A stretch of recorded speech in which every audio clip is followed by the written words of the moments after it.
ஒரு ஊரில் ஒரு மன்னர் இருந்தார். அந்த ஊரில் அடிக்கடி சேவல் சண்டை நடக்கிறது வழக்கம். அரண்மனையில் ஒரு ஆள் இருந்தான். மன்னருக்காக அவன் ஒரு சேவல் வாங்கிட்டு வந்தான். சண்டை போடுறதுக்காக அந்த சேவலை தயார் பண்ணிகிட்டு இருந்தான். கொஞ்ச நாள் ஆச்சு. மன்னர் அந்த ஆளை கூப்பிட்டார். என்னப்பா சேவல் தயாராகிட்டுதா அப்படின்னு கேட்டார். இன்னும் அது தயாராகல மன்னா, இன்னும் வளரல, அதுக்கான தகுதி இன்னும் அதுக்கு வரல அப்படின்னா. எதனால் அப்படி சொல்கிறேன்னாரு. கோபம் ரொம்ப கடுமையாக இருக்குது அப்படின்னா. சரி அப்படின்னு விட்டுட்டார். மறுபடியும் கொஞ்ச நாள் ஆச்சு. இப்போ எப்படி நிலைமை, சேவல் தயாரா அப்படின்னார். இன்னும் இல்லை அரசே, மற்ற சேவல் எங்கேயாவது கூவுற சத்தம் கேட்டால் உடனே இது பரபரப்பாயிடுது. பக்கத்தில் ஒரு சேவலின் நிழலை கண்டால் கூட இது பரபரப்பாயிடுது அப்படின்னா. சரி இன்னும் கொஞ்ச நாள் ஆகட்டும்னு விட்டுட்டார். கொஞ்ச நாள் ஆச்சு. இப்போ மறுபடியும் விசாரித்தார். இன்னும் நம்ம சேவலுக்கு அந்த தகுதி வரலமன்னா, போராட்ட உணர்வு அதுக்கு இன்னும் இருந்துக்கிட்டு தான் இருக்குது. உள்ளே மெதுவாக தான் எரிய ஆரம்பிச்சிருக்குது போராட்ட உணர்வு. அப்படி இருக்கக்கூடாது, அது பற்றி எரிய வேண்டாமா அப்படின்னா. இன்னும் கொஞ்ச நாள் ஆச்சு. இப்போ எப்படின்னு கேட்டார். இப்போ அவன் சொன்னான், மன்னா கிட்டத்தட்ட அது போருக்கு தயாராகிட்டுது அப்படின்னு நினைக்கிறேன்னா. எதனால் அப்படி சொல்கிற அப்படின்னு கேட்டார். மற்ற சேவலின் குரலை கேட்டால் அது அசைகிறதே இல்லை, ஒரு பொம்மை மாதிரி ஆயிடுது. அதுக்கு உள்ள ஒரு நுட்பமான விழிப்புணர்வு வந்துட்டுது. அதனால் அது அமைதியாக இருக்குது, மௌனமாக இருக்குது. இனிமேல் அதுக்கு இணையான சேவலே கிடையாது. வெற்றி பெற அது போராட வேண்டிய அவசியமே இல்லை. அதை பார்த்த உடனே எதிரி சேவல்கள் பயந்துட்டு ஓடி போடும் அப்படின்னு சொன்னானான். அந்த சேவலை வளர்த்தவர் சி சிங் சு அப்படின்னு பேர். இந்த சுசுகி சொன்ன கதையும் அது. ஞானிகள் என்ன சொல்கிறாங்க தெரியுமா? அந்த சேவலின் ரகசியத்தை நீயும் கற்றுக்கொள், நீ அப்படி ஆயிடு, சண்டை போடாமலே வெற்றிகள் பெறுகிற நுட்பத்தை புரிந்துகொள். இதுதான் ஞானிகள் உபதேசம். ஒரு குருக்கிட்ட ஒருத்தன் போயிருக்கிறான். எனக்கு சண்டை போட கற்றுக் கொடுங்கண்ணா. அதுக்கு என்ன செய்யணும்னார். என்ன உங்கள் மாணவனாக சேர்த்துங்கண்ணா. சரி இப்போ உன்னுடைய பலம் என்னன்னு கேட்டிருக்கார். இப்போ நான் தனி ஆளாக இருந்து ஒரு 100 பேரை சமாளிப்பேன் நானா. சரி அப்படின்னா என்னுடைய மாணவனாக உன்னை சேர்த்துக்கிறேன்ருக்கார். சேர்த்துக்கிட்டார். 6 மாதம் பயிற்சி கொடுத்தார். அதுக்கப்புறம் இவனை கூப்பிட்டு கேட்டார், இப்போ உன்னுடைய திறமை எவ்வளவுன்னு. இப்போ நான் தனி ஆளாக இருந்து ஒரு 50 பேரை சமாளிப்பேன் நானா. இன்னும் உனக்கு பயிற்சி தேவைன்னாராம். தொடர்ந்து சில நுட்பங்களை எல்லாம் சொல்லி கொடுத்துருக்கிறார். 1 வருஷம் ஆச்சு. எல்லாத்தையும் கற்றுக் கொடுத்துட்டார். அப்புறம் கூப்பிட்டு கேட்டார், இப்போ உன்னுடைய திறமை எப்படிப்பா, எதிரிகள் எத்தனை பேரை உன்னால் சமாளிக்க முடியும்னாராம்.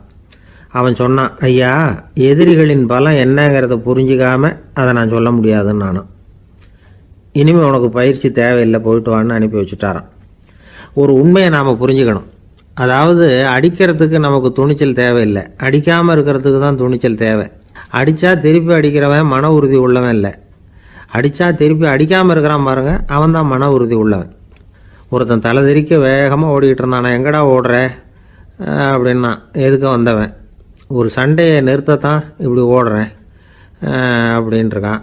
யாருக்கும் சண்டை, எனக்கும் இன்னொரு ஆளுக்கும் சண்டை அப்படின்னு அவன். ஒரு தந்தை தன்னோட பிள்ளைய ரொம்ப தைரியசாலியாக வளர்க்கணும்னு ஆசைப்பட்டார். அதுக்காக அவனை கூப்பிட்டு உட்கார வச்சு இப்படி உபதேசம் பண்ணார். இதை பாருப்பா, நான் உன்னாட்டம் இருக்கிறப்போலாம் எதுக்கும் பயப்பட மாட்டேன், ரொம்ப துணிச்சலாக இருப்பேன். ஒரு நாள் ஒரு அப்பாவி எலியை ஒரு பூனை துரத்திட்டு ஓடிச்சு.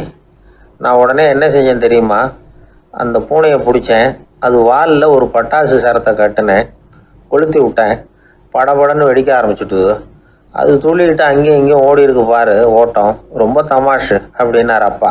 இப்படி சொல்லிவிட்டு பையனை பார்த்து, இதை கேட்கறதுக்கு உனக்கும் துணிச்சல் வருதா, நான் என்னுடைய செயலை நீ கேட்குறப்போ உனக்கு துணிச்சல் வருதா அப்படின்னு கேட்டார். வருதுன்னா பையன்.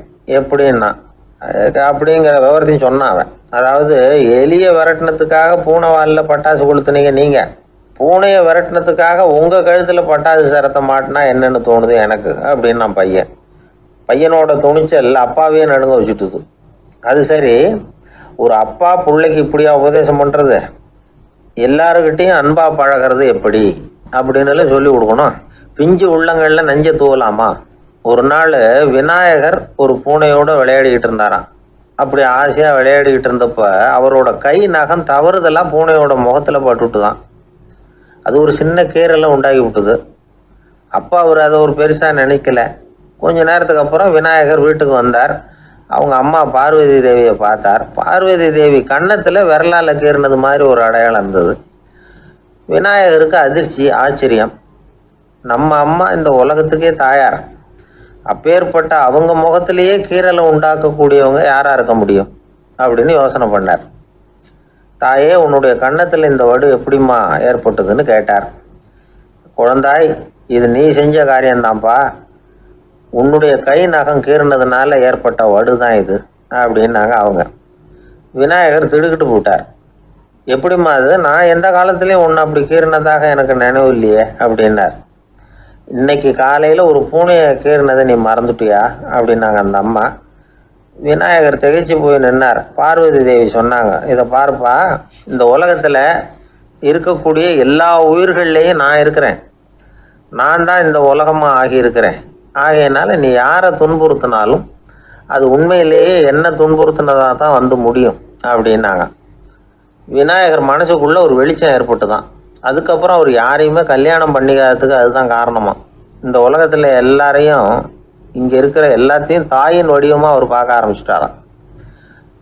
குருதேவர் ராமகிருஷ்ணர் இந்த கதையை எடுத்து சொல்லியிருக்கிறார். நபிகள் நாயகம் ஒரு தடவை ஒரு நாற்காலியில் உட்காந்து என்னமோ யோசனை பண்ணிட்டு இருந்திருக்கிறார். அப்போ அவரோட உடையில ஒரு கீழ்ப்பகுதி தரையில் படிஞ்சு கிடந்திருக்குது. அங்கே விளையாடிக்கிட்டு இருந்த ஒரு பூனை அது மேலே வந்து படுத்து தூங்கி போயிடுச்சு. தொழுகை செய்ய வேண்டிய நேரம் வந்துட்டது. நபிகள் நாயகம் எழுந்திருக்க பார்த்தார். அப்போ தான் பூனை தன்னோட உடை மேலே படுத்து தூங்கிட்டு இருக்கிறது கண்ணில் படுது. பூனையோட தூக்கத்தை கலைக்க விரும்பல அவர். தன்னுடைய சகோதரியை கூப்பிட்டார். ஒரு கத்திரிக்கோள் எடுத்துகிட்டு வர சொன்னார். பூனை படுத்திருந்த உடை பகுதி மட்டும் இருக்குல்ல, அதை மட்டும் அதோட கத்திரிச்சு விட்டுட்டு அதுக்கப்புறம் அவர் எழுந்திரிச்சு தொழுகைக்கு போனாராம். அதாவது பிற உயிர்கள்கிட்ட எப்படி அன்பு காட்டணுங்கிறத பெரியவங்க எவ்வளவோ விதத்தில் நமக்கு எடுத்து காட்டியிருக்கிறாங்க. இருந்தாலும் எத்தனை பேர் மனசில் அதெல்லாம் உரைச்சிருக்குது. நாமளும் நம்ம ட்ரெஸ்ஸு மேலே ஒரு பூனை படுத்திருந்தா ஒரு கத்திரிக்கோலை தான் தேடுவோம், எடுத்துக்கிட்டு வர சொல்லுவோம். துணியை வெட்டுறதுக்கு பதிலாக இல்லை அதோட வாழை வெட்டினா என்ன அப்படின்னு தோணும். ஒரு ஆள் ரொம்ப பிரியமாக ஒரு பூனையை ஆற்றுல குளிப்பாட்டிக்கிட்டு இருந்தானா. எப்படி? அந்த பூனையை ஆற்று தண்ணியில் அமுக்கி அமுக்கி குளிப்பாட்டிக்கிட்டு இருக்கிறான். அந்த வழியாக போன பெரியவர் ஒருத்தர் இதை பார்த்தார். இதை பார்ப்பா, பூனையை அது மாதிரி ஆற்று தண்ணியில் அமுக்கி குளிப்பாட்டாத, மூச்சு திணறி செத்து போடும் அப்படின்னு அட்வைஸ் பண்ணார். நீ போய் அவன் வேலையை பார்த்துக்கிட்டு, எனக்கு எல்லாம் தெரியும்னா இவன். சரின்னு அவர் போயிட்டார். கொஞ்ச நேரம் கழித்து அவரே அந்த வழியாக திரும்பி வந்துக்கிட்டு இருந்தார். ஆற்றுல பூனையை குளிப்பாட்டிக்கிட்டு இருந்தவன் அழுதுகிட்டு உட்காந்துருக்கிறான். பக்கத்தில் அந்த பூனை செத்து கிடக்குது. இதை பார்த்தார் பெரியவர். நான் தான் அப்போவே சொன்னேனே அந்த பூனையை ஆற்றுல நினைக்காதேன்னு, அதை கேட்டிருந்தா அப்படி ஆயிருக்குமா அப்படின்னார். அந்த ஆள் கோபமாக இவரை முறைச்சி பார்த்தான். அட போய்யா, இந்த பூனை ஆற்றுல குளித்ததுனால ஒன்றும் செத்து போகல, குளித்ததுக்கு அப்புறம் அதோட உடம்பு ஈரமாக இருக்குதுன்னு அதை புழிஞ்சேன், அதனால தான் இப்படி ஆயிட்டுது அப்படின்னா. எதிர்காலத்தை நினச்சா எனக்கு ரொம்ப பயமாக இருக்குது சார் அப்படின்னு சொல்கிறவங்க நிறைய பேர் இருக்கிறாங்க. அதாவது பயப்படாத மனிதர்கள்னு யாருமே கிடையாது. ஒவ்வொருத்தருக்கும் ஒவ்வொரு விதமான பயம் இருந்தாலும் ஒட்டுமொத்தமாக பார்க்குறப்போ மனிதனுக்கு 6 விதமான பய உணர்வுகள் வரலாம் அப்படின்னு பெரியவங்க சொல்கிறாங்க. எல்லா விதமான பயமும் இந்த 6 வகைக்குள்ள அடக்கம். அந்த 6 வகை பயமும் 6 எதிரிகள் மாதிரியாம். 6 எதிரிகளையும் புரிஞ்சுக்கிட்டோம்னா போதும், வாழ்க்கையில் சுலபமாக வெற்றி அடைய முடியும். சரி, அந்த 6 வகை பயம் என்னென்ன அப்படின்னு பார்ப்போம். முதல்ல வறுமை பற்றிய பயம், 2வது பழிச்சொல் பற்றிய பயம், 3வது உடல் நலம் பாதிப்பு பற்றிய பயம், 4வது என்னன்னா காதல் தோல்வி, 5வது முதுமை, 6வது மரணம். அதாவது பயப்படுறதுங்கிறது ஒரு மனநிலை தான். இந்த மனநிலையை கட்டுப்படுத்த முடியும், திசை திருப்ப முடியும். சரி, இந்த பயங்களின் அறிகுறிகள் எப்படி இருக்கும்? வறுமை பற்றிய பயம் அப்படின்னு முதல்ல சொன்னோம் இல்லையா, அந்த பயத்தின் அறிகுறிகளை தெரிஞ்சுக்குவோம்.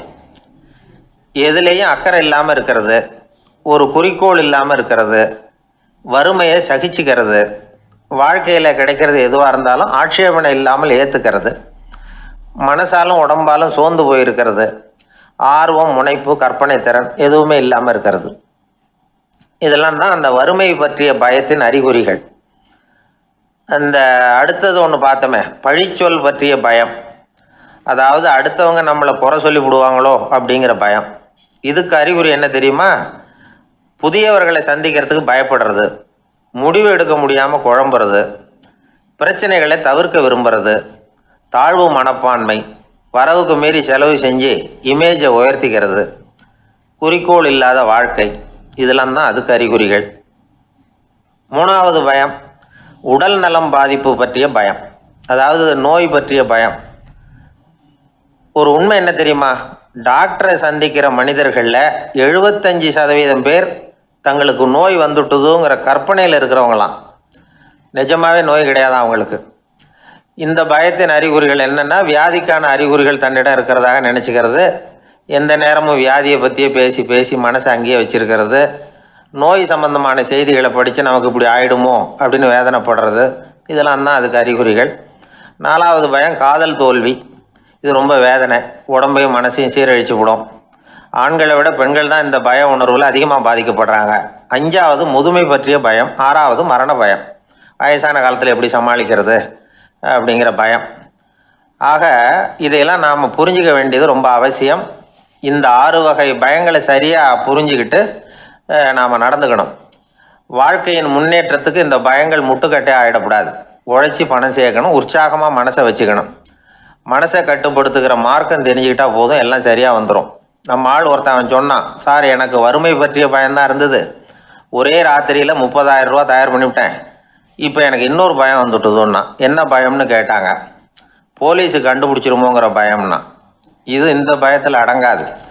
அதனால் அஞ்சி அஞ்சி சாவார், அஞ்சாத பொருள் இல்லை அப்படின்னு பாரதி சொன்னார் இல்லையா? அது மாதிரி பயத்தை புரிந்து கொண்டு அதற்கு தகுந்த மாதிரி நம்முடைய வாழ்க்கையை அமைத்து கொள்ள வேண்டும். அப்படி அமைத்து கொள்ளுகிறவர்களுக்கு வெற்றி நிச்சயம். ஒருத்தரை பார்த்து உன்னுடைய நண்பர்கள் யார் அப்படின்னு ஒரு கேள்வி கேட்டு பாருங்க. கொஞ்சம் யோசித்து பதில் சொல்லுவாங்க. அவங்கக்கிட்டேயே உன்னுடைய எதிரிகள் யார் அப்படின்னு கேளுங்க, கடகடன்னு ஒப்பிச்சிருவாங்க. நம்ம மனசு இருக்க அது எப்படின்னா, நம்ம நண்பர்களை விட எதிரிகளை அது நல்லா ஞாபகத்தில் வச்சுக்கும். இது ஒரு ஆச்சரியமான உண்மை. உங்களால் நண்பர்களை மறந்துட முடியும், ஆனால் எதிரிகளை மறந்துட முடியாது. இது ஒரு வேடிக்கையான நிலைமை தான். அழகான தருணங்களை நாம் ஏன் மறந்துடுறோம்? இது இயற்கை. ஏன்னா நம்ம மனசு மலர்களை கவனிக்கிறது இல்லை, அதில் இருக்கிற முள்ளை தான் கவனிக்குது. தன்னை காயப்படுத்துகிற எதையும் அது உடனே கண்டுகொள்ளுது. ஒரு தெளிந்த சிந்தனையுடைய மனசு மிக அழகாக உள்ள எல்லாத்தையும் கவனிக்கும். அது நன்றியுடன் உணரக்கூடிய எல்லாத்தையும் பார்த்து குறிச்சிக்கும். இப்படிப்பட்டவங்க வாழ்க்கை இயல்பாகவே நல்லா அமையும். அது ரொம்ப அபூர்வம். மனசில் உள்ள ஒரு சிறிய அமைப்பை மாற்றுவதை பொறுத்து தான் இந்த விஷயம் அப்படிங்கிறார் ஓஷோ. ஒரு யூத கோவில் இருந்து தான், அது யூதர்களின் மடமாகவும் இருந்தது. அங்கே ஒரு தலைமை குரு, அவர் ரொம்ப கண்டிப்பானவர். அந்த கோவிலை ஒட்டி ஒரு தோட்டம். ஒரு நாள் காலையில் அந்த தோட்டத்தில் 2 இளம் யூதர்கள் நடந்து போய்கிட்டு இருக்கிறாங்க. காலையில் 1 மணி நேரம், மாலையில் 1 மணி நேரம் அவங்க அந்த தோட்டத்தில் நடக்கிறதுக்கு அனுமதி உண்டு.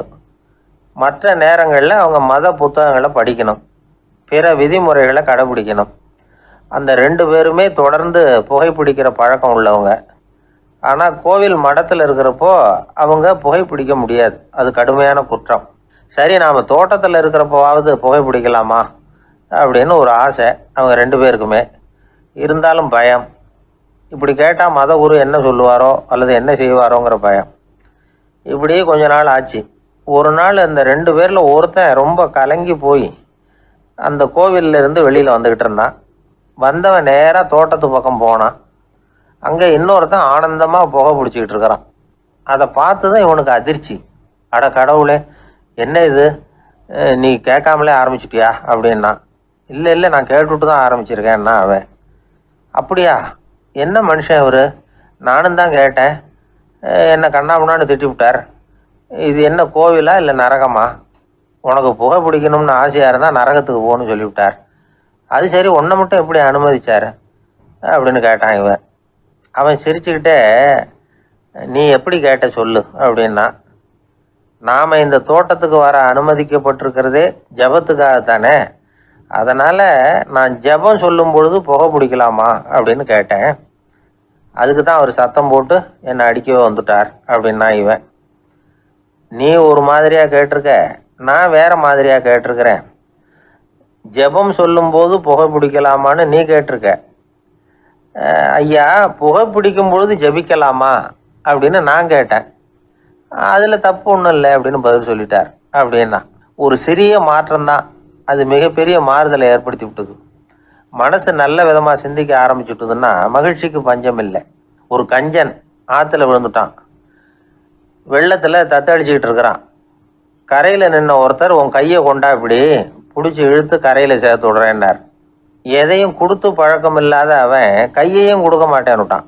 இவர் பார்த்தார், உன் கையை கொடுன்னு சொல்கிறதுக்கு பதிலாக நான் என் கையை கொடுக்குறேன் பிடிச்சிக்கோ அப்படின்னார். அவன் கப்புன்னு பிடிச்சிக்கிட்டான், இழுத்து கரையில் போட்டார். உலகத்தில் எது எதுக்கும் ஆராய்ச்சி கூடங்கள் இருக்குது இல்லை, அது மாதிரி தூக்கத்தை பற்றி ஆராய்ச்சி பண்ணுறதுக்கு ஒரு ஆராய்ச்சி கூடம் இருக்குது. அப்படி ஆராய்ச்சி பண்ணணும்னா அதுக்கு மூழ்கிக்கிட்டு இருக்கணும்ல. அதனால தான் அந்த ஆராய்ச்சி கூடம் இங்கே இல்லை. அமெரிக்காவில் பாஸ்டன் பல்கலைக்கழக மருத்துவமனையில் அது இருக்குது. அங்கே தூக்கத்தை பற்றி பல விதமான ஆராய்ச்சிகள் பண்ணிகிட்டு இருக்கிறாங்க. அந்த ஆராய்ச்சி கூடத்தில் இயக்குனராக இருக்கிற ஒரு நிபுணர் அவர் என்ன சொல்கிறார் தெரியுமா? உங்களுக்கு தூக்கம் வரலையா, நீங்கள் நல்லா தூங்குறதுக்கு தாராளமாக சில யோசனைகளை என்னால் சொல்ல முடியும் அப்படிங்கிறார். யோசனை தானே, காசா பணமாக கேட்டு வச்சுக்கலாமே.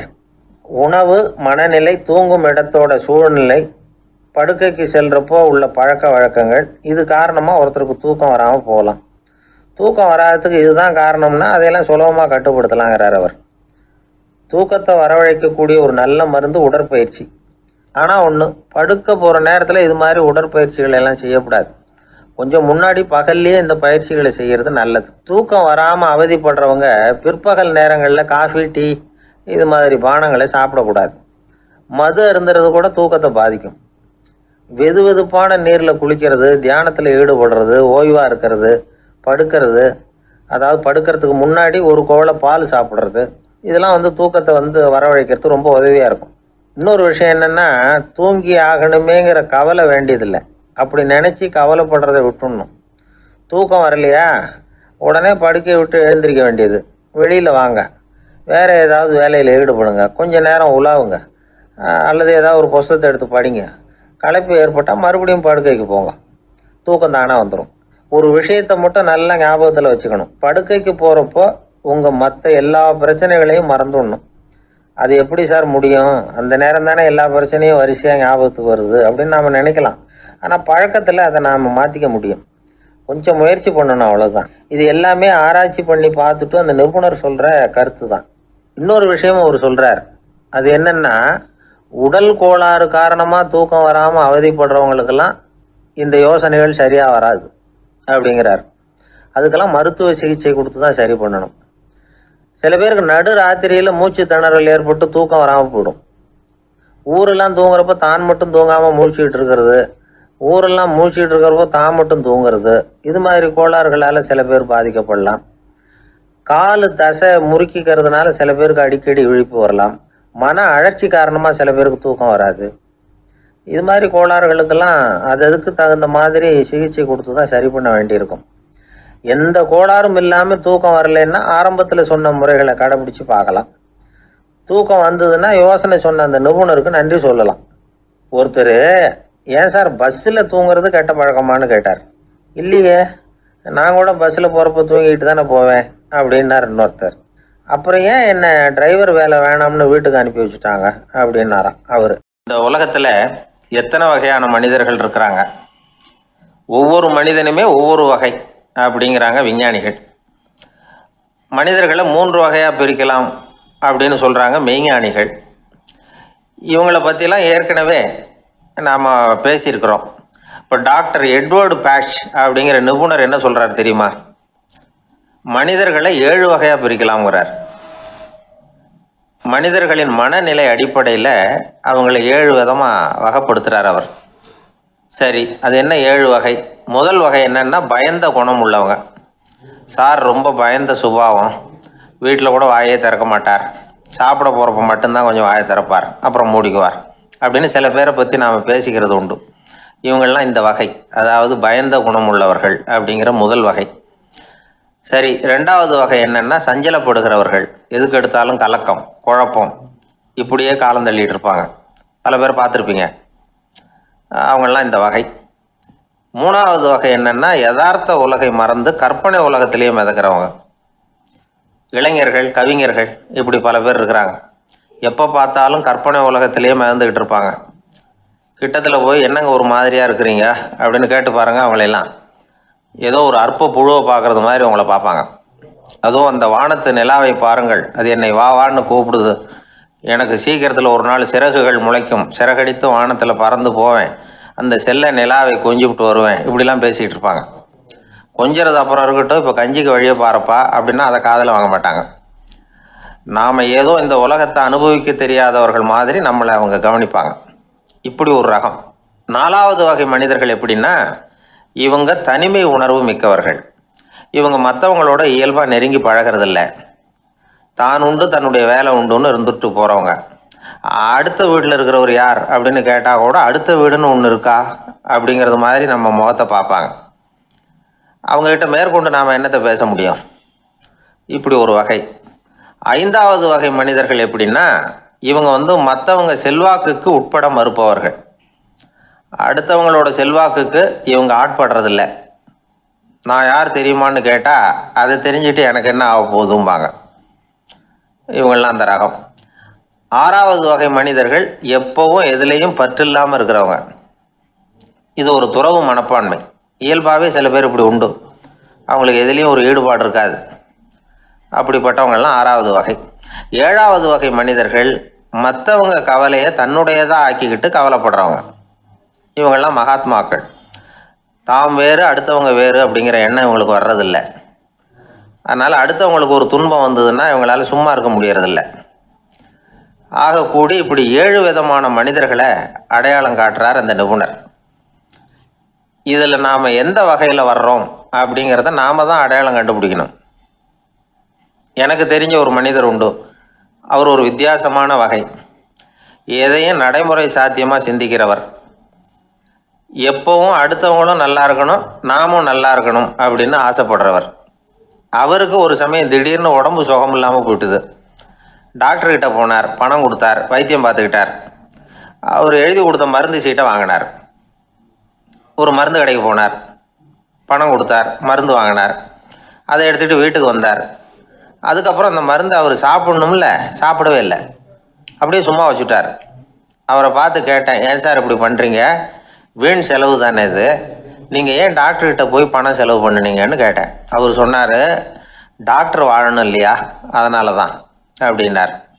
சரி, அப்புறம் ஏன் மருந்து வாங்கினீங்க அப்படின்னு கேட்டேன். மருந்து கடைக்காரர் வாழணும் இல்லையா, அதனால தான் அப்படின்னார். சரி, அப்புறம் ஏன் வாங்கின மருந்து சாப்பிடாம வச்சுட்டீங்க அப்படின்னதுக்கு, நான் வாழணும் இல்லையா, அதனால தான் அப்படின்னார். இவர் வாழ்க்கையை புரிஞ்சுக்கிட்டவர். இப்படி வாழ்க்கையை புரிந்து கொண்டு வாழ தெரிஞ்சுக்கணும். எந்த வகை மனிதர் நாம் அப்படிங்கிறத புரிஞ்சுக்கிட்டு வாழ்ந்தோம்னா வாழ்க்கையில் வெற்றி நிச்சயம். எங்கே போயிட்டு வரீங்க அப்படின்னு கேட்டேன். எனக்கு வேண்டப்பட்ட ஒருத்தரை பார்த்து. ஆஸ்பத்திரிக்குன்னார். எந்த ஆஸ்பத்திரிக்குன்னே? மாட்டு ஆஸ்பத்திரிக்குன்னார். என்ன விஷயம்னே? மாமனாருக்கு உடம்பு சரியில்லை, அதுதான் மாட்டு ஆஸ்பத்திரிக்கு போயிட்டு வரேன்னார். அட பாவி, அதுக்கு அந்த ஆஸ்பத்திரிக்கா போவாங்க அப்படின்னு ஆச்சரியமா.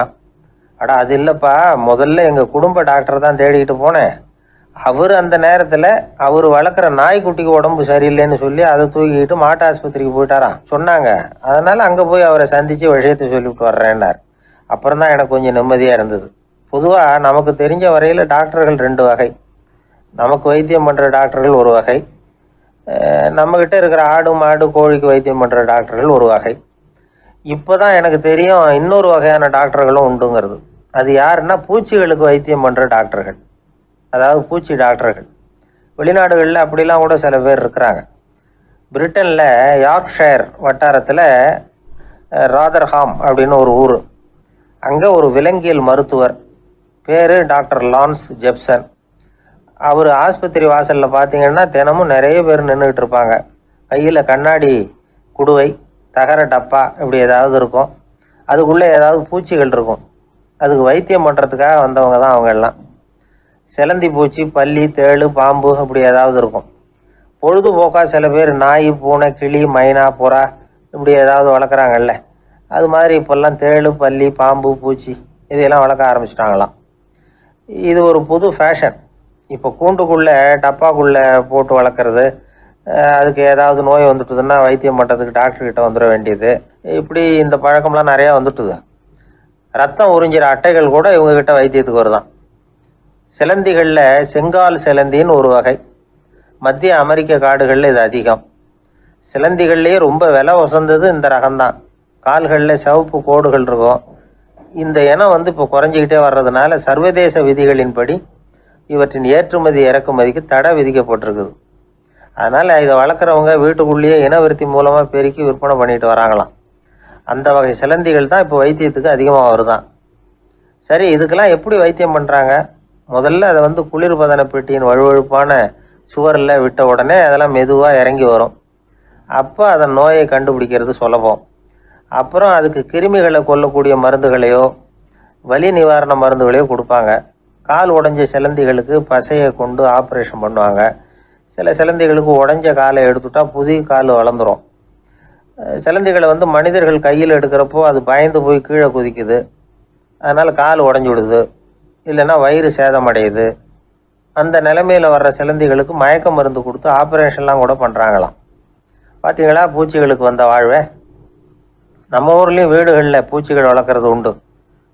ஒருத்தர் வந்தார், எனக்கு 3000 கரப்பாம்பூச்சி அவசரமாக தேவைப்படுது, எங்கே கிடைக்கும்னு கேட்டார். கரப்பாம்பூச்சியா? அது என்னத்துக்குன்னு கேட்டோம்.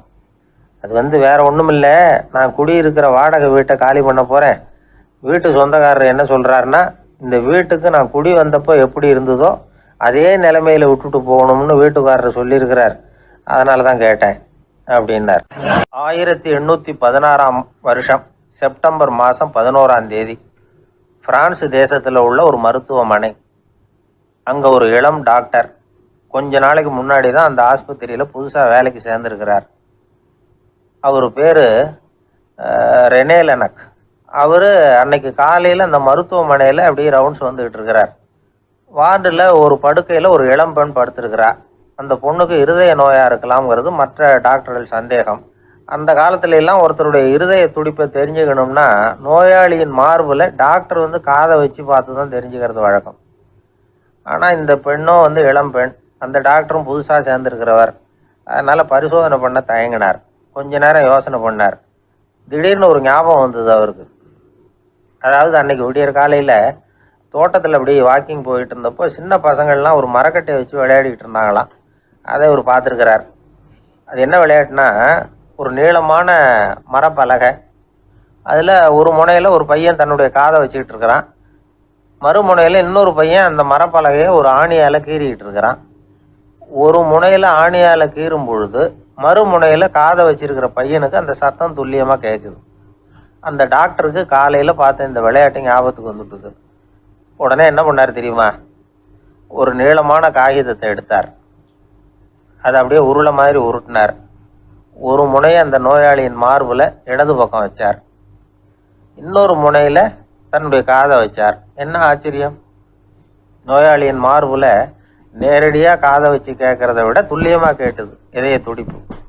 இதய துடிப்பு மட்டும் இல்லை, மூச்சு இழுத்து விடுறது, திரவ பொருள்களின் அசைவு, எல்லா சத்தமும் தெளிவாக கேட்குது. கிரேக்க மொழியில் ஸ்டெத்தாஸ் அப்படின்னா மார்பு, ஸ்கோப்பின் அப்படின்னா பார்ப்பதுன்னு அர்த்தம். அதனால் டாக்டர் ரெனே லெனக் தான் கண்டுபிடிச்ச கருவிக்கு ஸ்டெத்தஸ்கோப் அப்படின்னு பேர் வச்சார். அவரே முதல் மாடலையும் செஞ்சார். அளவு ரொம்ப பெருசாக இருந்தது, சுலபமாக எடுத்துகிட்டு போகிறது கஷ்டம், அது அவ்வளோ கஷ்டமாக இருந்தது அது. அதனால் அவரே அதை அப்புறம் 2 பிரிவாக தயார் பண்ணார். இது 2 துண்டையும் டாக்டர் தன்னோட கோட்டு பாக்கெட்டில் வச்சுக்கலாம், தேவைப்படுறப்ப எடுத்து ஒன்றா சேர்த்துக்கலாம். இப்படி தான் அவர் ஆரம்பத்தில் பண்ணார். தன்னுடைய இந்த கண்டுபிடிப்பை பற்றி அவர் ஒரு புத்தகம் எழுதினார். நிறைய விற்றுது, புகழும் பணமும் சேர்ந்தது. பணமும் புகழும் சேர்ந்தது மாதிரியே அவருக்கு ஒரு நோயும் சேர்ந்தது. அது என்ன நோயின்னு கண்டுபிடிக்கிறதுக்கும் அவர் கண்டுபிடிச்ச கருவி தான் உபயோகப்பட்டு தான். அவரே அதை கண்டுபிடிச்சார். அவருக்கு வந்திருந்தது காச நோய். 1826 வருஷம் ஆகஸ்ட் மாதம் 13 உலகத்தின் முதல் ஸ்டெதஸ்கோப்பை கண்டுபிடிச்ச டாக்டர் ரெனே லெனக் காலமானார். அவர் சாகிறதுக்கு முன்னாடி மரத்தால் செஞ்சு வச்சுருந்த ஸ்டெதஸ்கோப்பை தனக்கு வேண்டியப்பட்ட ஒரு டாக்டர்கிட்ட கொடுத்து, என்னுடைய சொத்துக்கள்லேயே ரொம்ப வசந்தது அப்படின்னு சொன்னாராம். அதுக்கப்புறம் 3 வெள்ளைக்காரங்க சேர்ந்து இந்த கருவியில் சில மாற்றங்களை பண்ணாங்க. ஆனால் 1829 லண்டனில் டாக்டர் நிக்கோலஸுங்கிறவர் ஒரு காதால் இதய துடிப்பை கேட்குறத விட டாக்டர் 2 காதாலையும் கேட்குறது தான் சரியாக இருக்கும் அப்படின்னு ஒரு கருத்தை வெளியிட்டார். அதுக்கப்புறம் ரொம்ப காலம் கழித்து 1852 ஜார்ஜ் காமான் அப்படிங்கிறவர் ரப்பர் டியூபுகளை உபயோகப்படுத்தி 2 காதாலையும் கேட்குற மாதிரி ஒரு புதிய வடிவத்தை அதுக்கு கொடுத்தார். அதுக்கு பிறகு அது படிப்படியாக எவ்வளவோ மாற்றங்கள் இருந்தாலும் ஆரம்பத்தில் டாக்டர் ரெனே லெனக் உருவாக்கின அடிப்படை மாடலை யாரும் மாற்றி அமைக்கலைங்கிறது தான் முக்கியமான விஷயம். நமக்கு தெரிஞ்ச ஒரு ஆஸ்பத்திரி, அதில் ஒரு நோயாளி, காலை நேரத்தில் நர்ஸு அந்த பக்கமாக போயிட்டு இருந்தாங்க. அதை பார்த்துட்டு ஒரு நர்ஸுன்னு கத்துறாரு. நர்ஸு அவசரமாக ஓடி வந்து என்ன விஷயம்னு கேட்டாங்க. சிஸ்டர், இங்கே பாருங்கள், உங்கள் டாக்டரை என் நெஞ்சில் ஒரு காதை வச்சு கேட்டுக்கிட்டு இருக்கிறார் அப்படின்னார் நோயாளி. சிஸ்டர் பதட்டப்படாமல், அதனால் என்ன, இந்த டாக்டர் பழமையான விஷயங்களில் ரொம்ப நம்பிக்கை உள்ளவர், அதனால் ஸ்டெதாஸ்கோப்பை உபயோகப்படுத்தாமல் காதை வச்சு கேட்குறார், அது ஒன்றும் தப்பு இல்லை அப்படின்னாங்களாம். ஐயோ, அதுக்காக இல்லை சிஸ்டர், இவர் என் நெஞ்சு மேலே தலையை வச்சது நேற்று ராத்திரி 9 மணி, இப்போ விடிஞ்சு போச்சு, இன்னமும் தலையை எடுக்கவே இல்லை, அதுக்காக தான் சந்தேகப்பட்டு உங்களை கூப்பிட்றேன் அப்படின்னா.